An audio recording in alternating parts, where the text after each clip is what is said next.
Galatians chapter 2. Then after 14 years I went up again to Jerusalem with Barnabas, and also took Titus with me. And I went by revelation, and communicated to them that gospel which I preached among the Gentiles, but privately to those who were of reputation, lest by any means I might run or had run in vain. Yet not even Titus, who was with me, being a Greek, was compelled to be circumcised.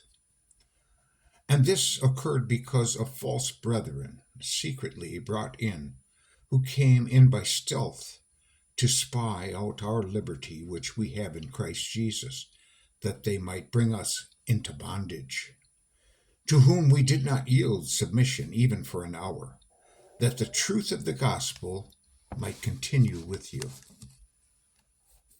But from those who seemed to be something, whatever they were, it makes no difference to me. God shows no personal favoritism to no man. For those who seemed to be something added nothing to me.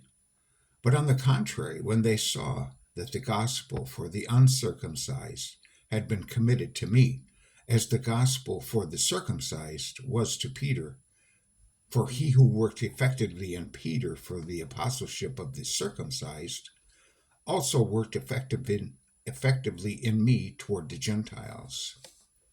And when James, Cephas, and John, who seemed to be pillars, perceived the grace that had been given to me, they gave me and Barnabas the right hand of fellowship, that we should go to the Gentiles and they to the circumcised. They desired only that we should remember the poor, the very thing which I also was eager to do. Now when Peter had come to Antioch, I withstood him to his face, because he was to be blamed. For before certain men came from James, he would eat with the Gentiles. But when they came, he withdrew and separated himself, fearing those who were of the circumcision.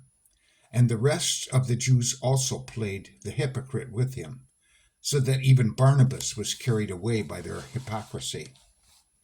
But when I saw that they were not straightforward about the truth of the gospel, I said to Peter before them all, if you, being a Jew, live in the manner of Gentiles and not as the Jews, why do you compel Gentiles to live as Jews? We who are Jews by nature and not sinners of the Gentiles, knowing that a man is not justified by the works of the law, but by faith in Jesus Christ, even we have believed Jesus Christ, that we might be justified by faith in Christ and not by the works of the law. For by the works of the law, no flesh shall be justified. But if while I seek to be justified by Christ, we ourselves also are found sinners, is Christ therefore a minister of sin? Certainly not. For if I build again those things which I destroyed, I make myself a transgressor. For I through the law died to the law, that I might live to God. I have been crucified with Christ. It is no longer I who live, but Christ lives in me, and the life which I now live in the flesh, I live by faith in the Son of God, who loved me and gave himself for me. I do not set aside the grace of God, for if righteousness comes through the law, then Christ died in vain. Tomorrow, Galatians chapter 3.